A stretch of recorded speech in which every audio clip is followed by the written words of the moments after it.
Hi, welcome back to SIDHARTH'S Kitchen, episode 21. இன்றைக்கி நம்ம Harb chicken எப்படி பண்ணலாம் தாங்க பார்க்க போகிறோம். இதுக்கு நான் ஒரு 10 பல் பூண்டு எடுத்துருக்கேன். 2 ஸ்பூன் சில்லி ஃப்ளேக்ஸ், இல்லைனா நீங்கள் ஒரு 3 காஞ்ச மிளகா சேர்த்துக்கலாம். நெக்ஸ்ட் ஒரு அரை ஸ்பூன் ஒரிகானோ சேர்த்து போகிறேங்க. இது நம்ம மின்ட் ஃபேமிலியோட சேர்ந்தது தான். இதில் நிறைய ஆன்டிபாக்டீரியல் ஆன்டிஆக்சிடென்ட் ப்ராப்பர்ட்டிஸ் இருக்குது. நிறைய ஹெல்த் பெனிஃபிட்ஸும் கூட இருக்குங்க. அப்புறம் ஒரு அரை ஸ்பூன் இட்டாலியன் சீசனிங் சேர்த்துக்கிறேன். இது கம்ப்ளீட்டாக ஆப்ஷனல் தான். அப்புறம் ஒரு அரை ஸ்பூன் பெப்பர் பவுடர் சேர்த்துக்கிறேன். இதோடவே 5லேருந்து 6 பச்சை மிளகா சேர்த்துக்கிறேன். உங்கள் காரத்துக்கு ஏற்ற மாதிரி நீங்கள் பச்சை மிளகா சேர்த்துக்கோங்க. அப்புறம் ஒரு கைப்பிடி அளவுக்கு கொத்தமல்லி இலை சேர்த்துக்கிறேன். தேவையான அளவு உப்பும் இதில் நம்ம சேர்த்துக்க போகிறோம். ஒரு அரை எலுமிச்சம்பழ சாறு நான் இதில் சேர்த்துக்கிறேன்.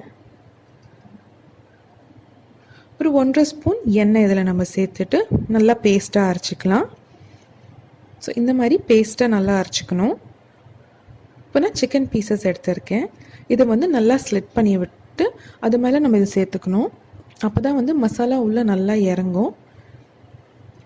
இப்போ மசாலா எல்லா சைடுமே கோட் ஆகுற மாதிரி மிக்ஸ் பண்ணி விட்டுக்கோங்க. அப்புறம் இது ஒரு 2 மணி நேரமாவது இது ஊறணுங்க. அப்போ தான் சிக்கன் நல்லா டேஸ்ட்டாக இருக்கும்.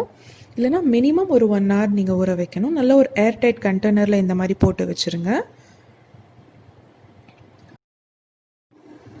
இப்போது 2 மணி நேரம் ஆயாச்சு. பாருங்கள், சிக்கன் நல்லா ஊறி இருக்கு. நான் 2 skewers எடுத்திருக்கேன். அது ஒரு 5 நிமிஷம் தண்ணியில் நீங்கள் ஊற வச்சுக்கணும். ஸோ நல்லா இன்னொரு தடவை பரட்டி விட்டுக்கோங்க மசாலாவில். இப்போ கிரில் பேனில் நான் பட்டர் சேர்த்துக்கிறேன். நீங்கள் ஆயில், கீ என்ன வேணாலும் சேர்த்துக்கலாம்.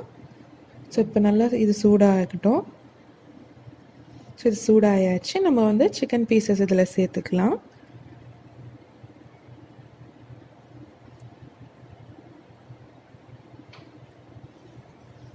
ஸோ இது ஈச் சைடு 8 minutes குக் பண்ணுங்க நம்ம. ஸோ மசாலாவும் மேலே நம்ம அப்படியே வெட்டுக்கலாம். ஸோ இப்போது 8 நிமிஷம் ஆயாச்சு. நம்ம சிக்கனை ஃப்ளிப் பண்ணிக்கலாம். ஈஸியாக அந்த மாதிரி ஃப்ளிப் பண்ணுறதுக்கு தாங்க நம்ம ஸ்கியூர்ஸ் யூஸ் பண்ணுறோம். ஸோ இப்போ இதை நல்லா ப்ரெஸ் பண்ணி விட்டுக்கோங்க. இந்த சைடுமே 8 minutes நம்ம குக் பண்ணணும். ஸோ டோட்டல் குக்கிங் டைம் 16லேருந்து 17 minutes வரைக்கும் ஆகும். ஸோ இப்போ இது நல்லா குக் ஆகிடுச்சு. இப்போ நம்ம இது சூடாக சர்வ் பண்ணிக்கலாம். அவ்வளோதாங்க, நம்மளோட அருமையான ஹர்ப் சிக்கன் ரெடி ஆயாச்சு. இது நீங்கள் மைனஸ் இல்லைன்னா டொமேட்டோ சாஸோடு சாப்பிட்டிங்கன்னா ரொம்ப அருமையாக இருக்கும். கண்டிப்பாக ட்ரை பண்ணி பாருங்கள். வீடியோவை பார்த்ததுக்கு நன்றி. சப்ஸ்கிரைப் பண்ணுங்கள், லைக் பண்ணுங்கள், ஷேர் பண்ணுங்கள்.